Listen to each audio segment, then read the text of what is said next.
Hello everyone, and welcome back to the Dungeon Learner's Guide. This week we've got another Commander's Guild deck tech. This is deck number 148, and it's titled Adventures in the Graveyard.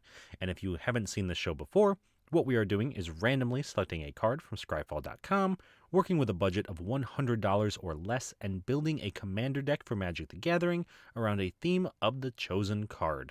So this week, our random card was suggested to us by Lucas Pereira, 9280 over on YouTube, and that random card is going to be Kess, Dissident Mage.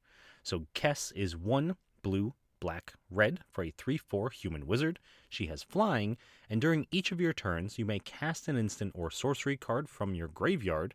If a card cast this way would be put into your graveyard, exile it instead. So there are a couple of different things that this commander can be good for. You may have seen a lot of CEDH Kess lists. I can guarantee you this is not a competitive deck. But of course, since Kess is our random card and Kess is a legal commander, we then have to make Kess the commander for the deck. That's just kind of the unspoken rule on the channel. Now, there is one major theme, though, that this deck is going to be focusing on, and it's really going to play into pretty much everything we do with this deck. So the main thing that we are going to be trying to do with Kess is play adventures. And there's a couple of key reasons why adventures work incredibly well with Kess. The first is that, of course, there is a instant or sorcery side of the adventure. So, for example, we have Steam Clean, which is 1 and a blue for a sorcery. It's an adventure. Return target non-land permanent to its owner's hand. Then we exile the card and we can cast the other side of it later, which is Scalding Viper, 1 and a red for an elemental snake. It's a 2/1. Whenever an opponent casts a spell with mana value 3 or less, Scalding Viper deals 1 damage to that player. The reason that we want to be playing adventures with Kess is because of the very specific wording on Kess that says when we cast an instant or sorcery from our graveyard, if it would be put into our graveyard, we instead exile it. Because an adventure doesn't actually go to the graveyard when it's cast, we can cast the adventure side of our adventures from the graveyard with Kess's ability. They will then exile themselves and we can cast the creature side later, meaning that if the creature side were to die, we can then cast the instant or sorcery side again, and we can kind of create our own little value loop, never really losing any of our adventures because Kess is never going to exile them. They're going to exile themselves. So that is what our deck is really built around, and there's a couple of different ways that we're going to go about doing this, and a couple of other themes that are going to help support it. The next major theme, though, that's going to revolve around adventures is caring about casting adventure spells. So Storyteller Pixie is a great example of that. 3 and a blue for a 3/3 fairy wizard. It's got flying. Whenever you cast an adventure spell, draw a card. Because we can cast our adventures from our graveyard with Kess, this is kind of like a draw 2 in a way, because we're going to be able to cast the spell from our graveyard, which is one that we didn't draw. We can then cast the other part of the adventure from exile, and we're getting to draw a card with Storyteller Pixie. So it's really just a huge piece of value that is going to continue to grow throughout the course of the game. And that's going to become especially relevant with anything that cares about adventures.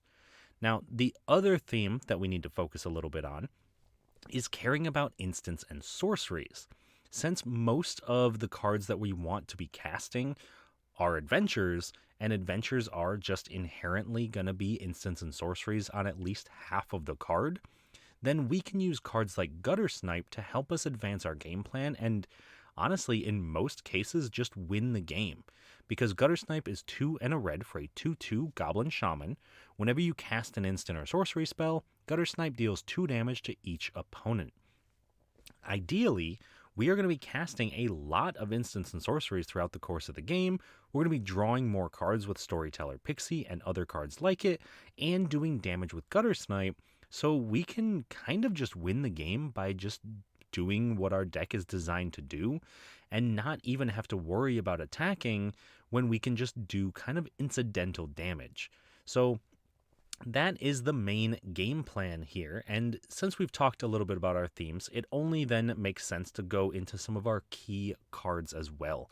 And these are the cards that, while they may not be win conditions on their own, which some of them are, they are incredible value pieces that are not necessarily essential to our game plan, but are very important to what we want to be doing. So the first of our key cards is going to be Lucky Clover.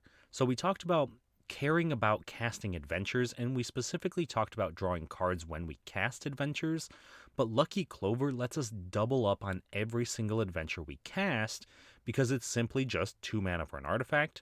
Whenever you cast an adventure, instant, or sorcery spell, copy it. You may choose new targets for the copy.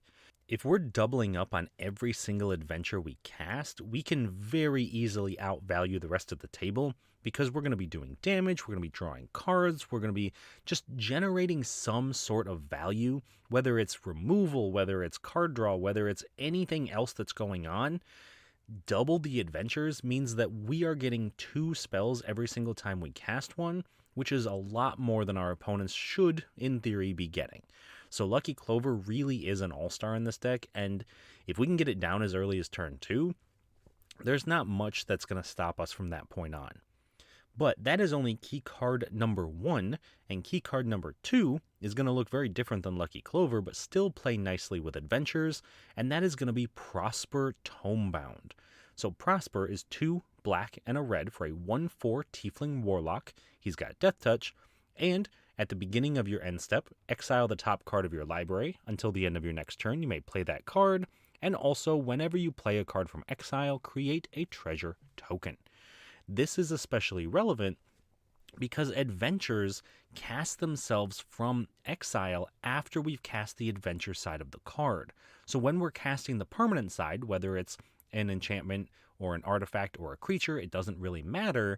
Because we're casting it from exile, we get to make a treasure token with Prosper, letting us cast even more cards. And if we can stack up a bunch of adventure cards, we can kind of churn through every single one of them because they essentially cost 1 less, making a treasure every time we cast them.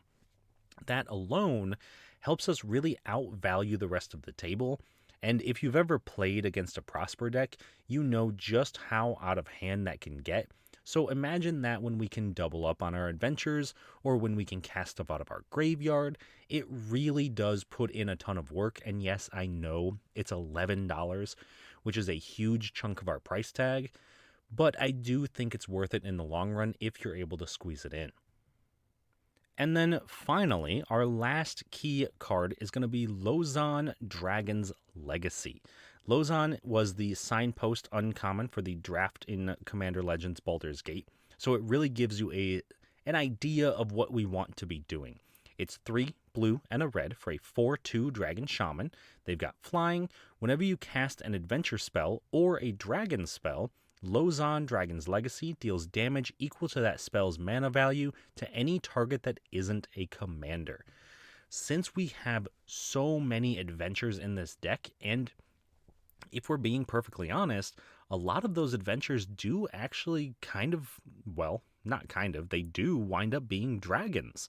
That isn't necessarily by design. I imagine that was by design when they quite literally designed the set, but we weren't going out of our way to include dragons in the deck. It just so happens that a lot of good adventure spells are dragons on the creature half.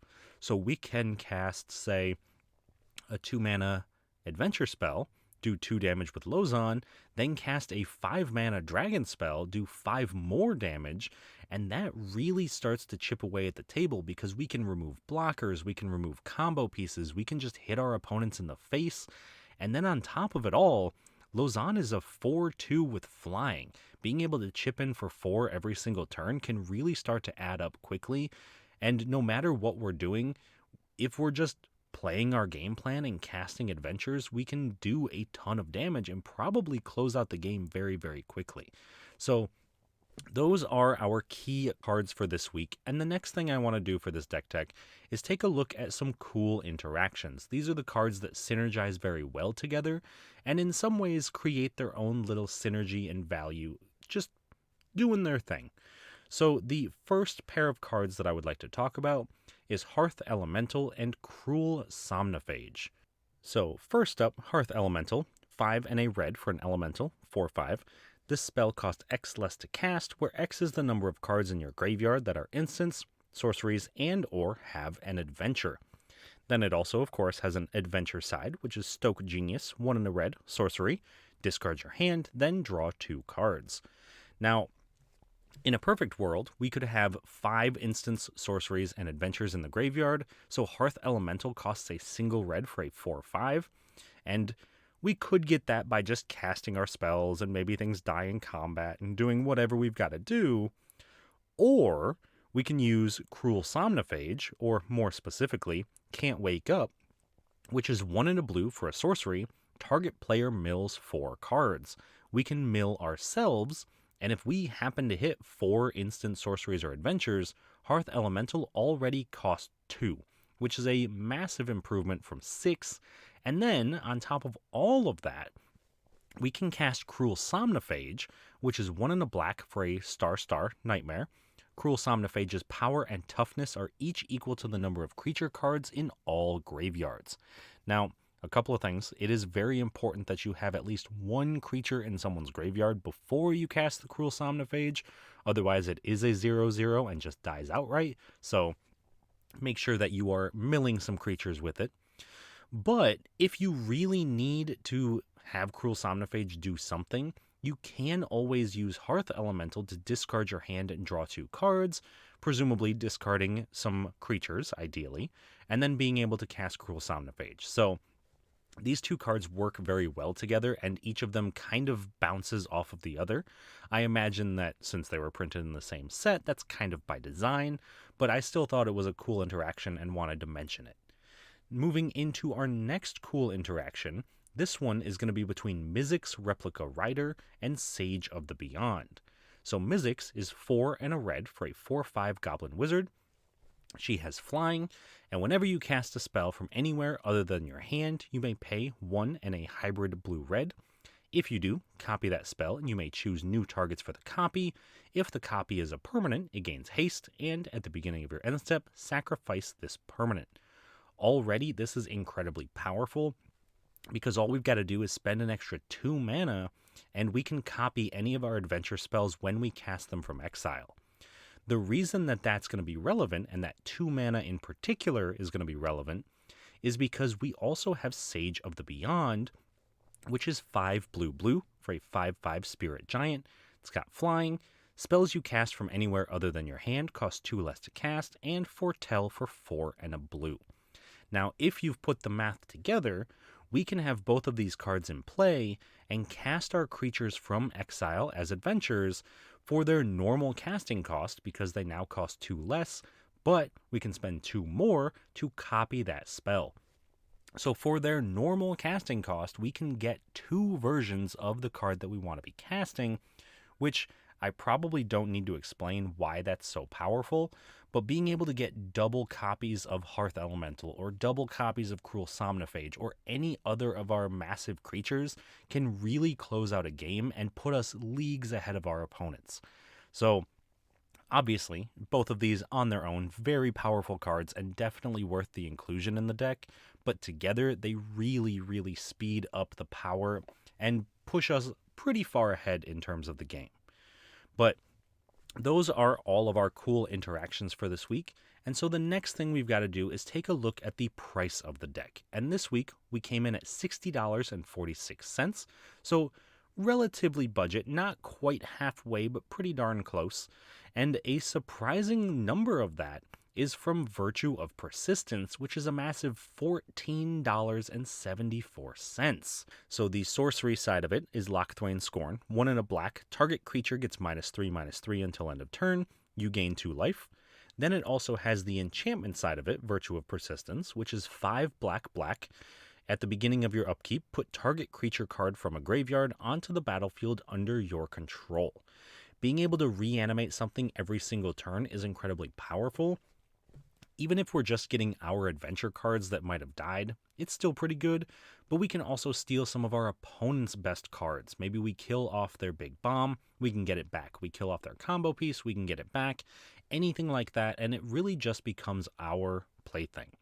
Now, I do want to mention that while this card is very good, if you do need to trim from the price of the deck, this is obviously the card to cut, as it is almost $15. Trimming just this card puts the price of the deck down to about $45. And we've already also talked about Prosper, which is $11. So if you were to actually cut both of them, the entire price of this deck dips to about $35, which is a very manageable price for the deck. So I wanted to include a couple of big ticket items because we could fit them in, but I also thought that they were going to be relevant to talk about. Now, like I said, if you do need to trim them, that is something you can do to really bring down the price of the deck. But on the other hand, this is normally where I would suggest an out-of-budget upgrade, but I don't really have one because that would imply that I'm suggesting a card that is worth more than $40. And if I'm doing that, it's probably just a random staple that I don't necessarily want to talk about. So instead, I want to take this time to talk about a quality of life upgrade, something that's not super expensive and not outside of the budget, but it's a card that I didn't actually think about at the time while building this. And since I've put it together, played the game, recorded everything, I've realized that this would actually be a very good card to include. So the card I want to talk about is Professor Onyx, and the card that I would take out for it, if I had to take a card out, would be Sailor's Bane. So starting off with Professor Onyx, she is 4 black for a legendary planeswalker, Liliana, 5 loyalty, and the most important part of this card is her passive ability that says Magecraft. Whenever you cast or copy an instant or sorcery spell, each opponent loses 2 life and you gain 2 life. That is almost the entire reason that I would suggest putting this card in. Because we cast so many instants and sorceries, that alone can really turn the tide of a game. It can gain us life so we can keep surviving, it can drain out our opponents, and it could win the game in the right conditions. Then, of course, she does have other abilities, so +1, you lose 1 life. Look at the top 3 cards of your library, put 1 into your hand, the rest into your graveyard. Also very good when we can cast our spells from the graveyard. -3, each opponent sacrifices a creature with the greatest power among creatures they control. Once again, very good, it's just an edict for the best thing on everyone's board. And -8, each opponent may discard a card. If they don't, they lose 3 life. Repeat this process 6 more times. It's very unlikely we ever hit that ultimate, but it is still relevant because there is a chance that we do, and then it just wins the game on its own. So every single ability on Professor Onyx, including her passive, does exactly what our deck wants to be doing. So I do think if you have the space for it, I would highly recommend it. And then, since we've already mentioned this, if you're putting a card in, you would also have to take a card out. And if that's the case, I would recommend taking out Sailor's Bane, which is 7 blue for a 7/7 dragon turtle. This spell costs 1 less to cast for each card you own in exile and in your graveyard that's an instant, sorcery, or has an adventure. Then it also has Ward 4.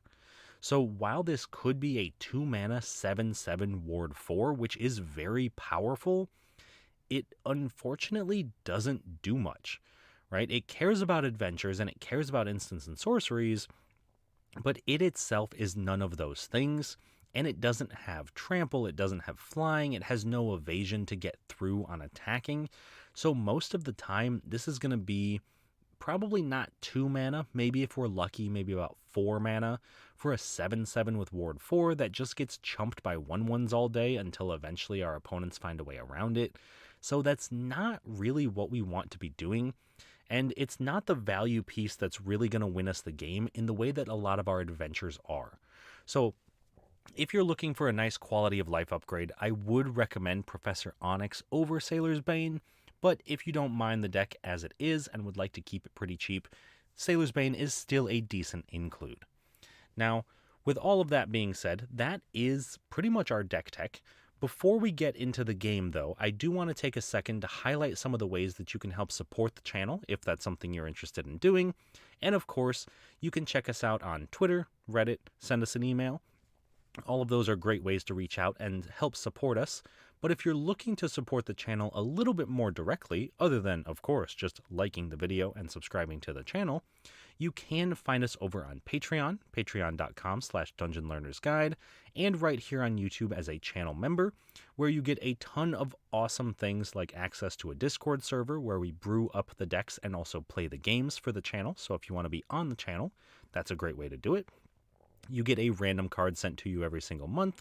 You get the guarantee from me that any of your suggestions will be turned into videos eventually. I, of course, do my best to get to everybody's when I can, but I can't promise to get to them unless you are a member of the Patreon or a channel member. And then there's a bunch of other fun stuff as well. So with that being said, let's take a minute, shout out some of our amazing patrons and channel members, such as William Swiftfoot, Doodle, Calvin Schmidt, Eric Hui, Jeff Winger, Jeffrey Boos, Salty and Sunshine, Tyler Esme, Sven von Nimwegen, Patty Whack, and Richard. So thank you all so much for all of your support. And if you would also like to join those amazing people, please do check us out on Patreon or right here on YouTube. And with all of my self-plugs out of the way, let's check out how this deck would perform in a game. So this week, we are going to be joined by 3 separate opponents playing 3 brand new decks to the channel. We have Luke playing Kess the Lunarch, we have Mike playing Vial Smasher the Fierce and Sengir the Dark Baron, and we have Doodle playing Gilwain, Casting Director.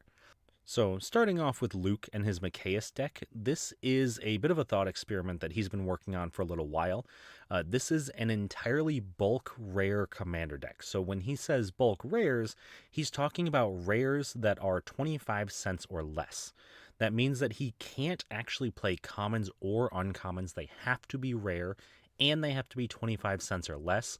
So I am very excited to see what this deck looks like. I know that he's got a bit of a token theme and a +1/+1 counter theme, but beyond that, I really don't know too much about it, but the premise of it really excites my budget heart. So I am very excited for this one. Plus, mono white is my perfect color combination. I guess Boros might be a little bit better, but still a big fan of mono white. And then on top of that, we have Mike coming in with Vial Smasher the Fierce and Sengir the Dark Baron. So Sengir kind of gives the theme to the deck being vampires, because this is a vampire kindred deck. And then Vial Smasher brings in a little bit of damage and a little bit of randomness. So from what Mike said, he was gifted this deck by a friend of his, and he's tweaked it a bit to make it a little bit stronger because he didn't want just kind of the janky vampires. He wanted a little bit of oomph behind it. So I am very excited to see what this can do as well. And it's not often you get to see Sengir, so I am looking forward to that. And then finally, we have Doodle testing out his Gilwain Casting Director deck, which is a bit of a mix between an Enchantress deck and also slightly aggressive. His goal is to kind of keep putting rolls on all of his creatures to trigger Enchantress effects, but at the same time build up a board of very powerful creatures because they're going to have +1/+1 from the roll, and then either being able to scry or have ward 1 or trample or do whatever the roll wants them to do.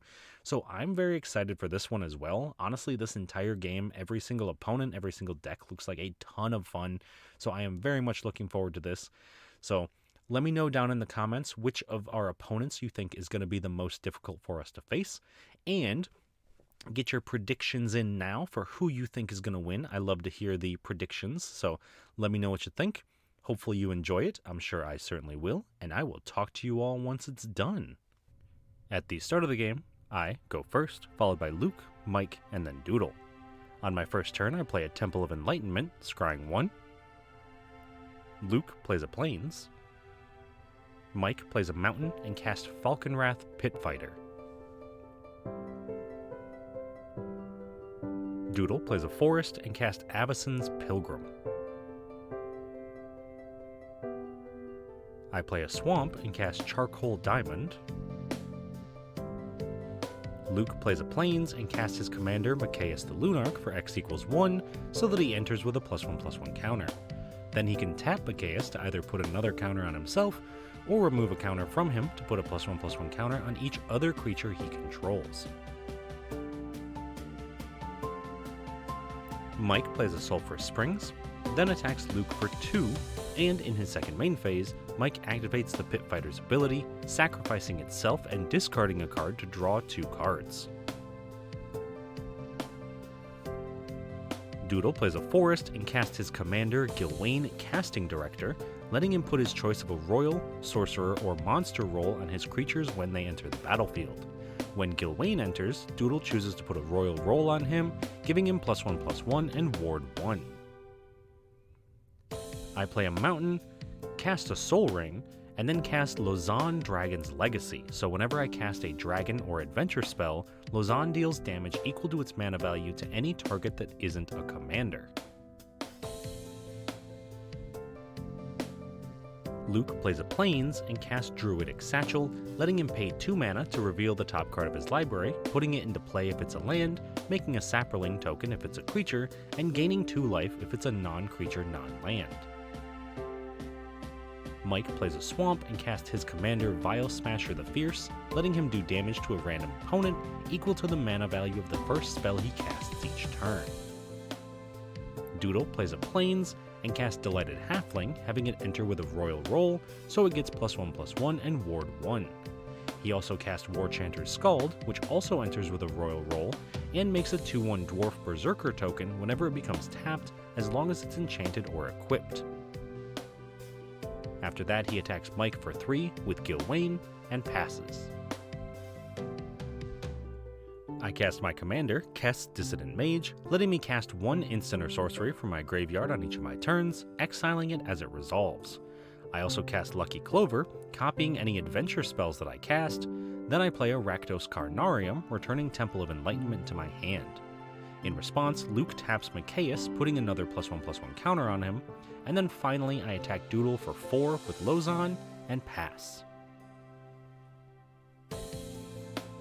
Luke plays a Plains and activates Druidic Satchel, revealing a Model of Unity, so he gains 2 life. Mike plays a Mountain and casts Felwar Stone, triggering Vile Smasher, so he randomly does 2 damage to Luke. He then casts Lochthwain's Scorn, giving Doodle's Delighted Halfling -3/3, paying the ward cost, killing it, and letting Mike gain 2 life. Doodle plays a Horizon Canopy and casts Halvar, God of Battle, entering with a Royal roll, so it gets +1/+1 and Ward 1. It also gives all his enchanted or equipped creatures double strike. He then moves to combat, attacking me for 6 with Gilwain, and Mike for 6 with Warchanter's Scald, making a 2/1 Dwarf Berserker token when it's tapped. I replay Temple of Enlightenment, scrying 1, and attack Doodle for 4 with Lausanne. Then at the end of turn, Luke activates Mikaeus, putting another counter on him. On Luke's turn, he plays a Plains and casts Model of Unity. He also casts Declaration in Stone, paying an extra 1 for Ward, exiling Doodle's Halvar and letting him make a clue token.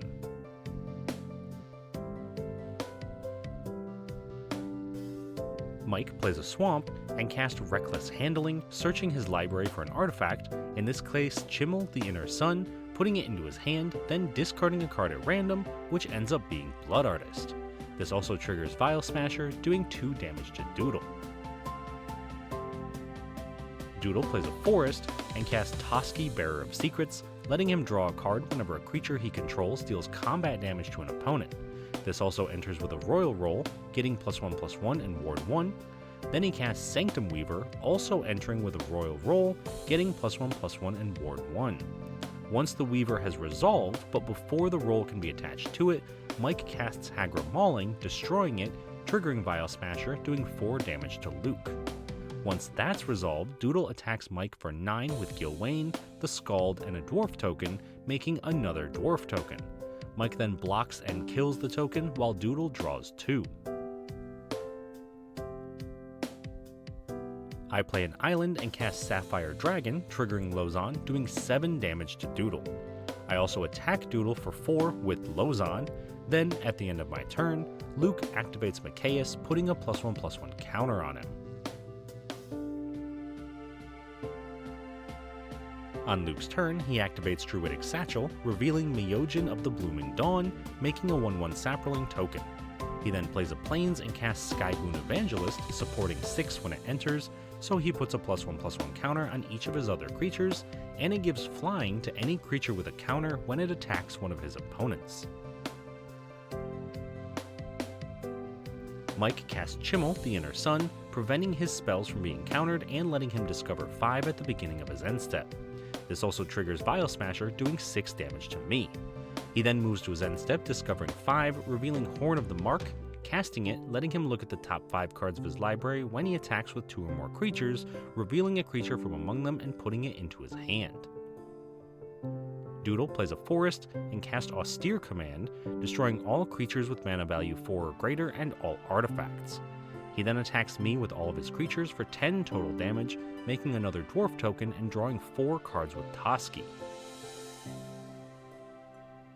In his second main phase, he casts Birds of Paradise, entering with a Sorcerer roll, giving it +1/+1 and letting Doodle scry 1 whenever it attacks. I play an Island and cast Mizzix's Replica Rider, letting me pay 2 mana when I cast a spell from anywhere other than my hand to copy it. Then, at the end of turn, Luke activates Mikaeus, removing a counter from him to put a +1/+1 counter on all his other creatures. On Luke's turn, he plays a Plains and attacks Doodle for 7 with Mikaeus and the Saproling. Doodle blocks Mikaeus with his Dwarf token, killing it and taking 3. Then in Luke's second main phase, he casts Hour of Reckoning to destroy all non-token creatures. On Mike's turn, he casts Sorin the Mirthless, activating his +1 ability to reveal the top card of his library, which is a Stromkirk Captain, putting it into his hand and losing life equal to its mana value, which is 3. Doodle plays a Hall of Heliod's Generosity and casts Utopia Sprawl, enchanting a forest so that it can tap for an additional white mana. He also recasts his commander Gilwain, once again entering with a Royal Roll, so he gets +1/+1 and Ward 1. He moves to combat, attacking Sorin for 2 with his Dwarf token, and attacks Luke for 2 with Toski, drawing a card. I play an Exotic Orchard, cast a Dimir Signet, and then recast my commander, Kess. Luke plays a Contested War Zone and casts Myojin of the Blooming Dawn, entering with a Divinity counter. In response, though, Doodle casts Reprieve, drawing a card and returning the Myojin to Luke's hand. Mike activates Sorin's +1 ability, revealing a Tainted Peak from the top of his library, putting it to hand, not losing any life, and then playing it. After that, he casts his commander Sengir the Dark Baron, putting 2 +1/+1 counters on him whenever another creature dies, and also gaining life equal to the life total of any player who loses the game. Doodle plays a Canopy Vista and casts Karametra, God of the Harvest, letting him search his library for a forest or plains, putting it into play tapped whenever he casts a creature. He then casts Eidolon of Countless Battles, which gets +1/+1 for each creature and aura he controls, triggering both Karametra and Gilwain, letting the Eidolon enter with a monster roll, getting +1/+1 in trample, and also letting Doodle search his library for a Radiant Grove, putting it into play tapped. He then attacks Sorin for 2 with Toski, but Mike blocks with Sengir. On my turn, I simply play a Mystic Sanctuary tapped and pass. Luke casts Doomed Artisan, making a Sculpture token in his end step that has power and toughness equal to the number of sculptures he controls, but they can't attack or block as long as Doomed Artisan is in play. He then recasts his commander Mikaeus for X = 2, entering with 2 +1/+1 counters. Then at the end of turn, he makes a Sculpture. Mike activates Sorin's -2 ability, making a 2/3 vampire token with flying and lifelink, casts a Stromkirk Captain, giving his other vampires +1/+1 in first strike, and also casts Progenitor's Icon, naming Vampire, so it can be activated to let him cast his next vampire spell as though it had flash. Doodle plays a Forest and casts Eidolon of Blossoms, searching his library for a Plains, putting into play tapped, and also drawing a card whenever it or another enchantment enters the battlefield under his control. This enters with a Royal Roll, getting +1/+1 in Ward 1, drawing Doodle a total of 2 cards. He also cast Elvish Archivist, which gets 2 +1/+1 counters once per turn whenever an artifact enters under his control, and lets him draw a card once per turn when an enchantment enters under his control. This triggers Karametra again, letting him search his library for a forest, putting into play tapped. Then the Archivist enters with a Royal Roll, getting +1/+1, ward 1, drawing 2 more cards from itself and the Eidolon. Doodle then casts Cryptolith Rite, letting all his creatures tap for a mana of any color, drawing a card, and cast Drannith Magistrate, preventing his opponents from casting spells from anywhere other than their hands. This also has him searching his library for a Plains, putting it into play tapped, and it enters with a Royal Roll, drawing him another card. He attacks me for 9 with Karametra and Gilwain, and attacks Luke for 16 with the Eidolon of Countless Battles, letting Doodle gain control of Contested Warzone. Then Luke takes 16, I block Gilwain with Kess, taking 6, and Doodle draws 2. I cast an Arcane Signet and attack Doodle for 3 with Kess, gaining control of the Warzone. Luke plays a Plains and casts Myojin of Blooming Dawn, entering with a Divinity counter, then attacks Doodle for 4 with his Saproling and Doomed Artisan, but he blocks with Drannith Magistrate and Eidolon of Blossoms, killing the Artisan and taking no damage. Mike casts Zagras, Thief of Heartbeats, giving all his creatures Death Touch. He moves to combat, attacking Doodle for 13 with his Flying Vampires, knocking him out of the game, while Mike gains 2 life from Lifelink and 11 life from Baron Sengir, since Doodle's life was 11 when the turn started. In Mike's second main phase, he activates Soren's -2 ability, killing the Planeswalker and making another 2/3 vampire token.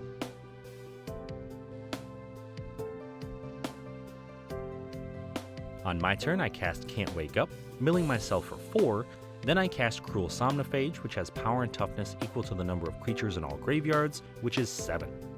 Using Kess's ability, I cast Bind Spirit from my graveyard, returning a creature from my graveyard to my hand, which is Lozan.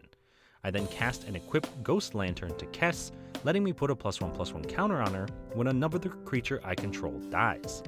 At the end of turn, Luke activates his Myojin, removing the Divinity counter from it to make a number of 1/1 spirits equal to the number of permanents he controls, which is 12. Once that's resolved, he also activates Mikaeus, removing a counter from him to put a +1/+1 counter on all of his creatures.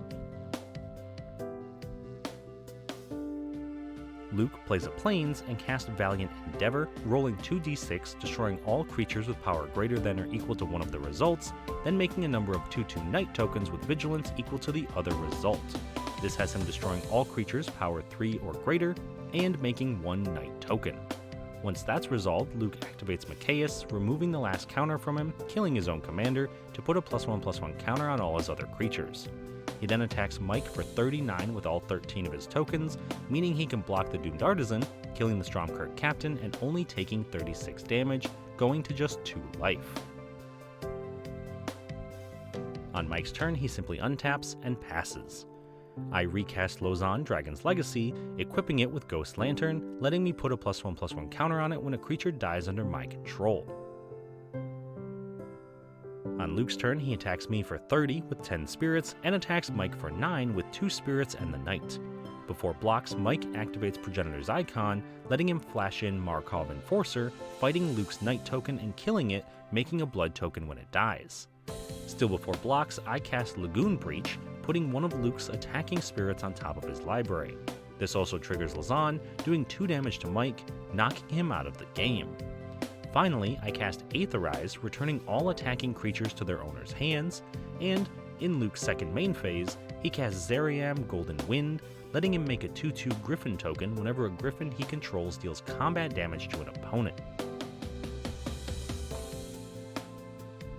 On my turn, I play an island and recast my commander Kess. Then I cast Can't Wake Up from my graveyard with Kess's ability, milling myself for 4 and doing 2 damage to Luke. Then I'm able to recast the Cruel Somnophage, which is now an 8/8.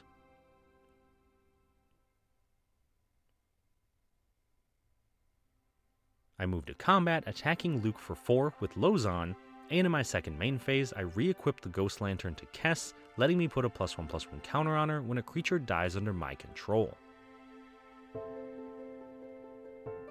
On Luke's turn, he recasts his commander Mikaeus for X = 4, entering with 4 +1/+1 counters.